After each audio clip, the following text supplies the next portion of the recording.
पिछले भाग में हमने जाना था कि हमारी श्री जी को पता लग गया था कि उनके विवेक अंकल मसूरी पहुंच चुके हैं और हमारे सिंह जी भी बस उनकी फ़्लाइट इंडिया लैंड करने वाली थी।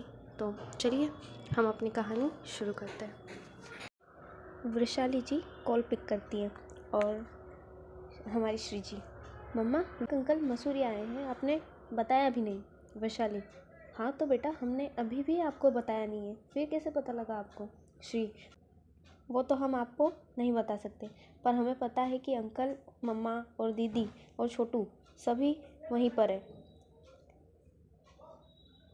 अब आप सोच रहे होंगे ना, जब रोहन और श्री ट्विंस हैं तो आयुष्वी को श्री दी क्यों कह रही है। तो हमारे रोहन जी 2 मिनट बड़े हैं हमारी श्री से, इसलिए, और मतलब आयुष्वी तो बड़ी है ही। हमारी श्री तब से सोच कर परेशान थी कि बॉस ने आयुष्वी दी की इन्फॉर्मेशन क्यों निकलाई है। श्री, मम्मा आप विवेक अंकल को फ़ोन दो, उन्होंने हमें क्यों नहीं बताया कि वो आ रहे हैं। फिर वैशाली जी विवेक जी को फ़ोन देती है। विवेक जी, हेलो बेटा श्री, कैसी हो आप। श्री, कोई हेलो नहीं, आपने बताया क्यों नहीं कि आप आ रहे हो, भूल गए ना हमें आप। विक्रांत जी जोर से चिल्लाकर, हाँ बेटा ये तुम्हें भूल गया था, तुम्हें पता है, और ये तुम्हें और तुम्हारे भाई को भी पहचान नहीं पाया। श्री, अंकल पापा सही कह रहे हैं। विवेक जी, बेटा तो आपको हमने जब आप 10th क्लास में होंगी तब देखा था बच्चा, और अब से हम मिले ही कहाँ हैं आपसे, सिर्फ कॉल पर बात हुई है ना आपसे हमारी। श्री, ऐसे कैसे, आप ऐसे कैसे भूल सकते हो हमें। अंकल अपनी बेटी को कौन भूलता है। विवेक जी, बेटा आप अपने बड़े भाई की जीरोक्स हो बिल्कुल। श्री, हाँ तो मतलब आप हमें पहचान भी नहीं सकते। विवेक जी, बेटा अब आप मिलो तो हमसे, हम पहचान लेंगे। श्री, अब तो हमने अपने हेड्स भी भाई जैसे रखना बंद कर दिए, अब तो आप आसानी से जान जाओगे। विवेक जी, हाँ बेटा ये तो काफ़ी अच्छा काम किया आपने। श्री, अच्छा कैसे हो आप, और दी और छोटू कैसे हैं। विवेक जी, सभी ठीक है बच्चा, आप बताओ आप कैसी हो और ड्यूटी कैसी चल रही है आपकी। श्री, मैं भी ठीक हूँ और ड्यूटी तो फर्स्ट क्लास चल रही है। विवेक जी, अच्छा फिर हमारी श्री सभी से बात करती है। तभी हमारे आयुष्वी, रोहन, यश भी वहाँ आ जाते हैं। आयुष्वी, मम्मा कॉल पर कौन है। यश की मम्मा, बेटा श्री है। आयुष्वी, अच्छा दीजिए फ़ोन आप, ये इतनी बड़ी कब से हो गई कि अपनी दी को भूल गई। ये श्री आयुष्वी को कॉल पर, अच्छा तो हमारी मैडम IPS ऑफिसर बनने के बाद हमें भूल गई है। श्री, अरे नहीं दी, मैं आपको कैसे भूल सकती हूँ।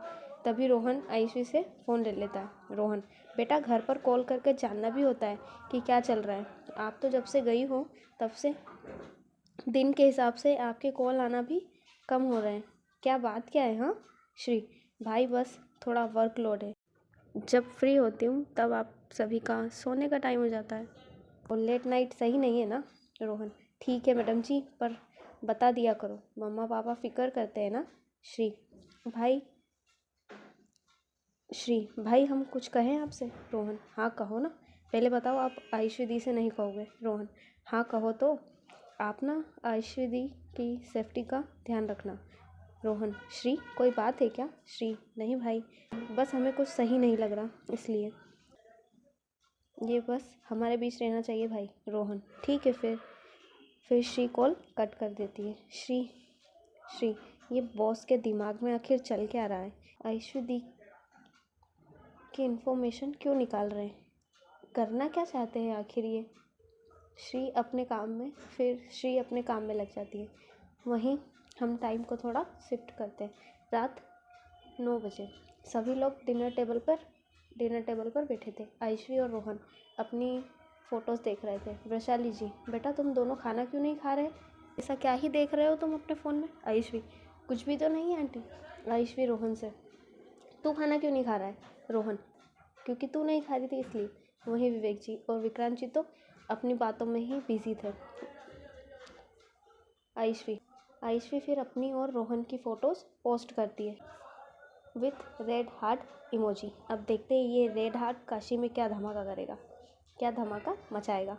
ये लोग ऐसे ही अपना डिनर कर रहे थे। वहीं हमारे सिंह जी जो प्रोजेक्ट मिलने के बाद अपने 10 से 12 घंटे की फ़्लाइट पूरी सोते हुए ही निकाल देते हैं। वहीं काशी में वेदू इतने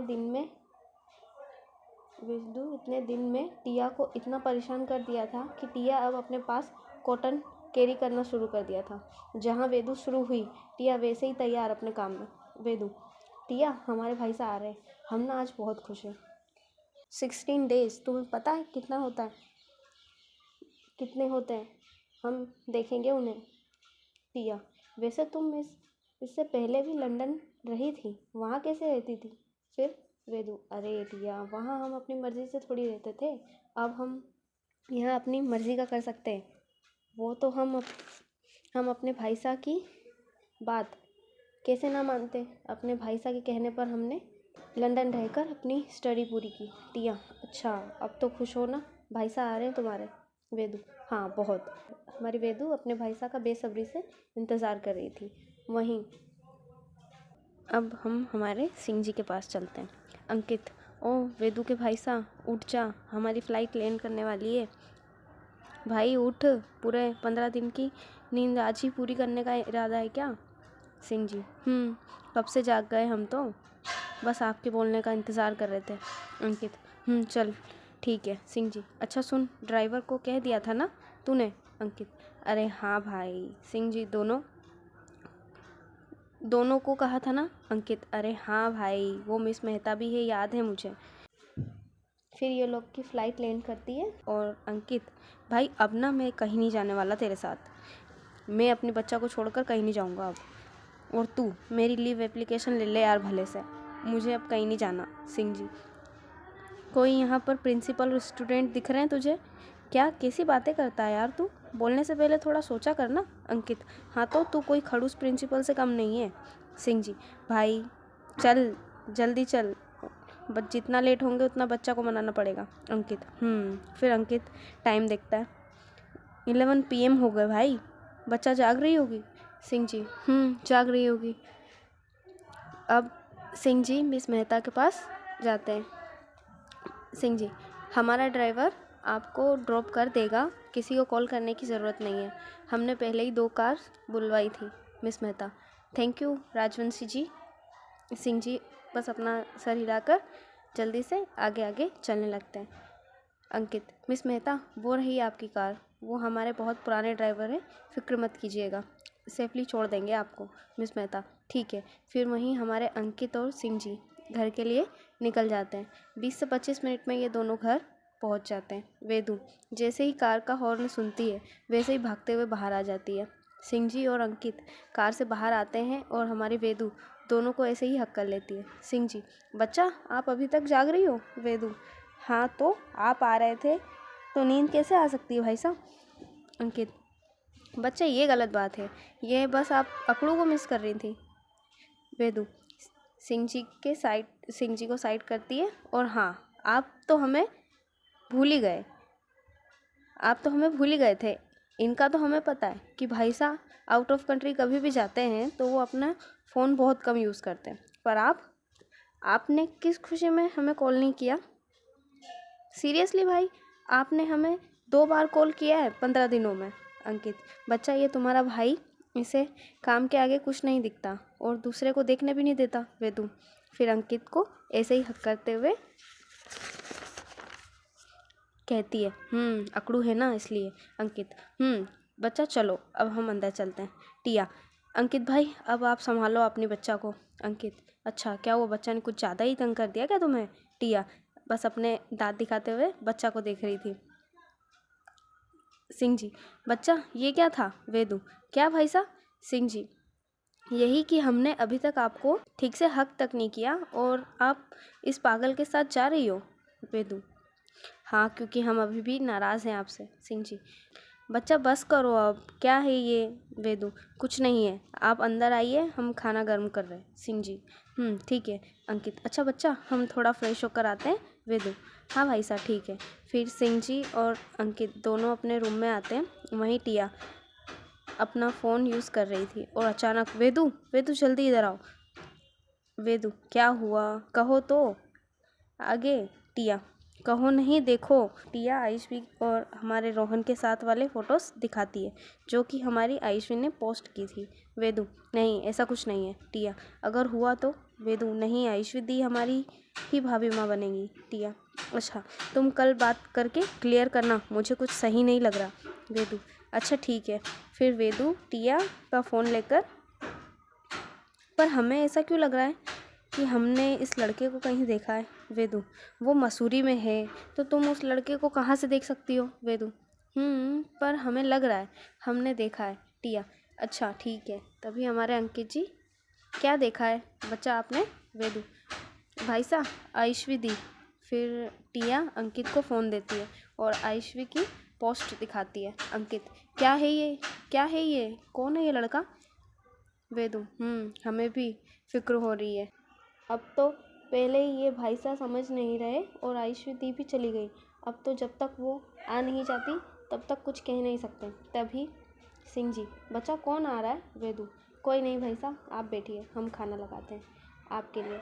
सिंह जी अरे आप यहाँ बैठो हमारे पास, हमें आपसे बातें करनी है। वेदू पर हमें आपसे बहुत ज़रूरी बात करनी है। सिंह जी हाँ बच्चा कहो। वेदू भाई साहब आप सच में आयुष्वी दी को पसंद करते हो या नहीं, आप सच कह रहे हो या नहीं, आप हमें आज बता ही दो। सिंह जी बच्चा आप फिर से उनके बारे में ही बात कर रही हो। वेदू भाई साहब आज आप बता दो, फिर आज के बाद से हम नहीं करने वाले क्योंकि शायद वो ही अब हमारी भाभी माँ बनने से इनकार कर दे। सिंह जी अच्छा और वो क्यों, कुछ हुआ है क्या बच्चा।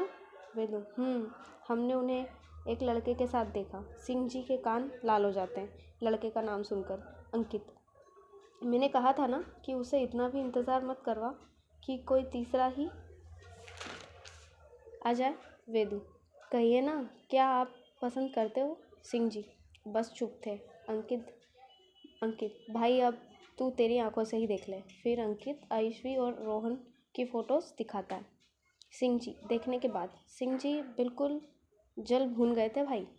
माना कि हमारे सिंह जी एक्सेप्ट नहीं कर रहे थे पर हमारी आयुष्वी जी तो पहले दिन से उन्हें पसंद थी। सिंह जी बस रोहन के हाथ को घूर रहे थे जो कि हमारी आयुष्वी जी की कमर पर था। वो फ़ोटो जब की थी जब हमारी आयुष्वी बाइक राइड कर रही थी और रोहन उसे पीछे से होल्ड करके बैठा था। टिया देखती है कि भाई साहब किस तरह रोहन को घूर रहे। सिंह जी का ध्यान जब रेड हार्ट इमोजी पर जाता है तो और उनका पारा हाई हो जाता है। इससे आगे हम ठीक होंगे तो आप लोग जानोगे, नहीं तो कोई बात ही नहीं है। ठीक है तो आप लोग पार्ट छोटे आ रहे हैं तो नाराज़ हो हमसे, तो नाराज़ मत रहिए हमसे भैया, ऐसे नाराज़ मत हो आप। हम कोशिश कर रहे हैं पार्ट लेके आए, बड़े बड़े करें, लॉन्ग स्टोरी दें आपको। पर कल हम आपको 2 पार्ट देने वाले थे पर हमने कहा था ना कि आपके के ठीक नहीं है, अभी कुछ ज़्यादा खास नहीं है। कोल्ड हुआ है तो थोड़ा खांसी तो होता ही है। उसमें ब्लड आना मतलब हमें लगता कुछ ज़्यादा ही ब्लड आ गया, कुछ ज़्यादा ही हो गया है, खून की उत्पत्ति कुछ ज़्यादा हो गई शरीर में, इसलिए अब खांसी में भी आ रहा है। मतलब बढ़िया है अभी तो के मस्त बिल्कुल। देखते हैं क्या होता है, रिपोर्ट्स आएंगी देखते हैं उनमें क्या होता है, पर अभी तो हम ठीक हैं और स्टोरी सुनाते रहेंगे आपको, इसलिए नाराज़ नहीं होना। ठीक है नहीं तो के आए हैं और कब चले जाएंगे पता नहीं चलेगा, इसलिए नाराज़ नहीं रहना। जितनी स्टोरी सुना रहे हैं सुन लो,